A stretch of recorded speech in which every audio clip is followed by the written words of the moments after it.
ওদের তো বাথরুম করার পায়খানা নাই, কয়দিন হাগার জন্য গুও থাকবে না পেটের মধ্যে, কারণ খাইতে পাবে না তো গু কোত্থেকে আসবে। হাগারও দরকার হবে না, বাথরুমেরও দরকার হবে না। আসসালামু আলাইকুম।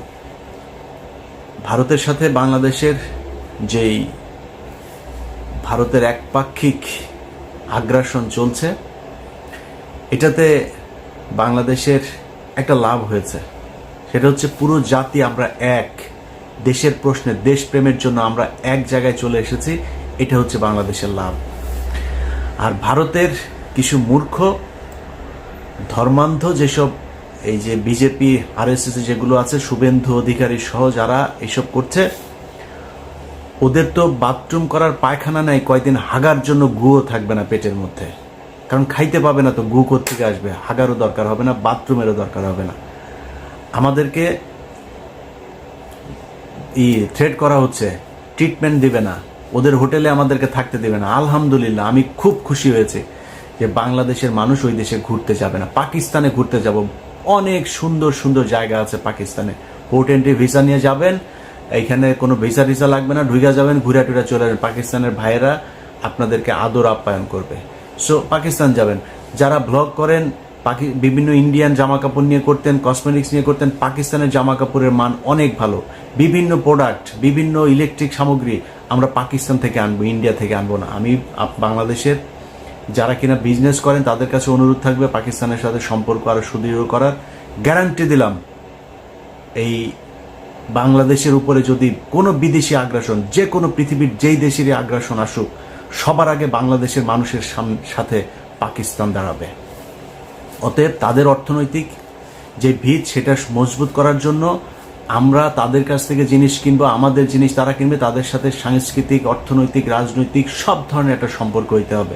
1971 সাল ইজ গন। আমরা 71 সাল নিয়ে তাকাই না। 71 সালের মতো বাংলাদেশ পাকিস্তান জীবনে কোনোদিন আলাদা হবেও না। এটা একসাথ করার সময় ব্রিটিশদের চাল ছিল, একটার ওই মাথায় একটার এই মাথায়। সো এটা এমনিতেই আলটিমেটলি থাকতো না। আমরা এখনো এক হইতে চাই না, কিন্তু সম্পর্কটা মজবুত হইতে হবে। আমার দেশের কোনো সমস্যার জন্য যাতে পাকিস্তান তাদের পারমাণবিক অস্ত্র থেকে শুরু করে যা যা প্রয়োজন, সেটা যাতে আমরা মনে করতে পারি এটা আমাদের, এবং ভারত সেটার জন্য যেন ভয় পায়, আমাদের সেই সম্পর্কটা তাদের সাথে থাকতে হবে। অতএব আমরা পাকিস্তান যাব। যারা চিকিৎসক, আপনাদের কাছে অনুরোধ, আমাদের এখন সবচেয়ে বড় সমস্যা যেটা আমরা মনে করছি, যে না পারতে অনেক মানুষকে ভারতে যেতে হয়। আপনাদের বাংলাদেশের চিকিৎসকদের কাছে হাত জোর করে অনুরোধ করছি, বাংলাদেশে অনেক খারাপ ডাক্তার আছে, অনেক খারাপ হাসপাতাল আছে, অনেক ভালো মানুষও আছে। অতএব ভালো মানুষ ডাক্তার যারা আছেন, ভালো মানুষ বিজনেসম্যান যারা আছেন, আপনাদের কাছে অনুরোধ, গাজীপুর, নারায়ণগঞ্জ, সাভার, অন্তত এইসব জায়গাগুলোতেও, বিভাগীয় শহর, এই জায়গাগুলোতে যদি বড় বড় কিছু ভালো ভালো হসপিটাল করেন, যেটার এই ডাকাতি করবে না, রিপোর্ট করার নামে, টেস্ট করার নামে মানুষের গলা কাটবে না, এরকম অন্তত সারা বাংলাদেশে 10 জন মানুষ কি আপনারা নাই? 10 জন মানুষ 10টা জায়গায়, বিভাগীয় শহরগুলো সহ ঢাকার এই শহরতলি জায়গাগুলোতে কয়েকটা হাসপাতাল করেন। আমার বিশ্বাস বাংলাদেশের মানুষ এইখানে যদি ভালো ট্রিটমেন্ট পায় তাহলে বিদেশে যাবেন। আপনাদের কাছে অনুরোধ, ডাক্তারদেরকে এগিয়ে আসতে হবে। সো আপনারা এটার ব্যবস্থা নেন।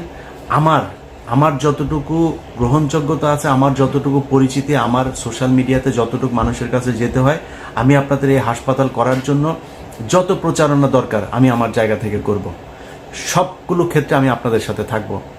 আপনাদের কাছে অনুরোধ, এই চিকিৎসা খাতটাকে একটু বাঁচান, বাংলাদেশের মানুষ যাতে আর ইন্ডিয়াতে চিকিৎসার জন্য যেতে না হয়। অতএব আমরা যেই অবস্থাটা দেখছি, এটাতে আমার বিশ্বাস ভারতের এখনো ক্ষতি হচ্ছে, সামনেও ক্ষতি হবে। কারণ আমাদের ভেতরে যে দেশপ্রেম, যে ভারত বিরোধী আমাদের যেই মানুষের ভেতরে একটা সেন্টিমেন্ট তৈরি হয়েছে, সেটাকে তারা আরও পোক্ত মজবুত করছে, শুধু একটা দল ছাড়া, সেটা হচ্ছে এই আওয়ামী লীগ। অতএব ওদের বাপের জন্ম হয়েছিল অবৈধভাবে, ওর বাপের ইয়েও হচ্ছে ইন্ডিয়ানরা, আর ওদের ভিতরে রক্তটাও ঢুকে আছে। ওইটা যত আওয়ামী লীগ যারা করে সবগুলি হচ্ছে গিয়া ওদের এই রক্ত হচ্ছে গিয়া, মানে ওরা সব জাউরা। এই জাউরাদেরকে কোনোদিন আপনি পাবেন না। এখনো পর্যন্ত তেনা পেঁচায়া পুচায়া ওদের গ্রুপগুলোতে, আমার আগের প্রোগ্রামটা করেছি না, সেখানে আমি তো ওদের গ্রুপের মধ্যে ছিলাম। সেখানে ওদের কাজ হচ্ছে বিভিন্ন ধরনের আপনার করা, এই যে বানানো, কি বলে রিপোর্ট, এগুলোরে ওরা এই এই আমেরিকাতে, তারপর ইউরোপের বিভিন্ন দেশের বিভিন্ন গোয়েন্দা সংস্থার কাছে ওরা এগুলো পাঠাচ্ছে। সেখান থেকে নিজম মজুমদার ওগুলি ইমেল অ্যাড্রেস দেয়, এই ইমেল অ্যাড্রেসে এইটা লিখে লিখে পাঠান, এইভাবে লিখে দিচ্ছে। তো লিখে তারপরে কি দিচ্ছে যে বাংলাদেশে হিন্দুদেরকে অনেক, আজকে 30 জনকে ধর্ষণ করেছে, কালকে 40 জনের বাড়িঘর ভাঙচুর করেছে, আজকে অমুক জনের ছবি দেয়, হিন্দু একজনের ছবি দেয় ধুতি টুতি পরা, এদেরকে এইভাবে আজকে ইন্ডিয়া পার হয়ে যেতে করছে।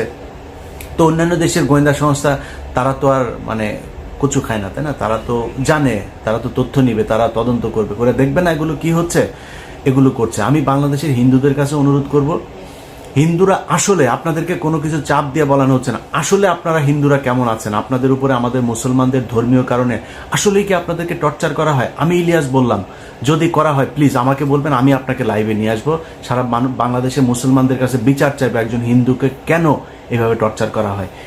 ইসলাম যদি কেউ প্রতিষ্ঠা করতেও চায়, জোর করে আপনার প্রতিষ্ঠা করা না, ইসলামের সৌন্দর্য দিয়েই আপনাকে আকৃষ্ট করা হবে। সো আপনার যদি মনে হয় যে আপনাকে মুসলমানরা টর্চার করে, আপনি আমাদের বলেন, আমরা আপনার পাশে দাঁড়াবো। আমি কথা দিচ্ছি, অনেক মানুষ হয়তো মনে করেন আমি খুব হিন্দু বিদ্বেষ, আরে ভাই আপনার বিদ্বেষ দিয়ে আমি কি করব? বাংলা পৃথিবীর মধ্যে 180 কোটি 200 কোটি মুসলমান, এত মুসলমান দরকার নাই তো ভাই, বহুত মুসলমান আছে, মুসলমানরাই ইসলাম পালন করেন। আপনি হিন্দু কোন ধর্ম পালন করলেন আমার সমস্যা আছে না, আপনি আপনার ধর্ম করেন ভাই, আমি আমার ধর্ম করব। আমি আমার ধর্মের সৌন্দর্যটা, আপনার সাথে যদি ওইরকম সম্পর্ক হয় আমি বলবো যে ভাই আমার ধর্মটা এই, আপনার ভাল লাগলে আপনি ডিসিশন নিয়ে নেবেন আপনি কোন ধর্ম পালন করবেন। সো আপনাদেরকে জোর করে কেউ ধর্ম পালন করাইতে যাবে না, এবং ধর্মের কারণে বাংলাদেশে কোনোদিন কোনো হিন্দুর উপরেই করে না। যদি সত্যবাদী হয়ে থাকেন তাহলে স্বীকার করবেন এই বাংলাদেশে সবচাইতে বেশি নির্যাতন হিন্দুদের উপর করেছে আওয়ামী লীগ। অতএব সাধারণ হিন্দু আপনারা যারা আছেন, আপনাদেরকে বলবো আপনারা সারা দেশের সবাই মিলে একটা সমাবেশ করেন, ঢাকাতে একটা ডেট দেন, আপনারা ওই সমাবেশে আসেন, আপনাদের সাথে আমাদের লোকজনও থাকবে আপনাদের সাথে সংহতি জানানোর জন্য। সারা পৃথিবীকে আপনারা জানিয়ে দেন যে বাংলাদেশের হিন্দুরা আসলে কেমন আছে।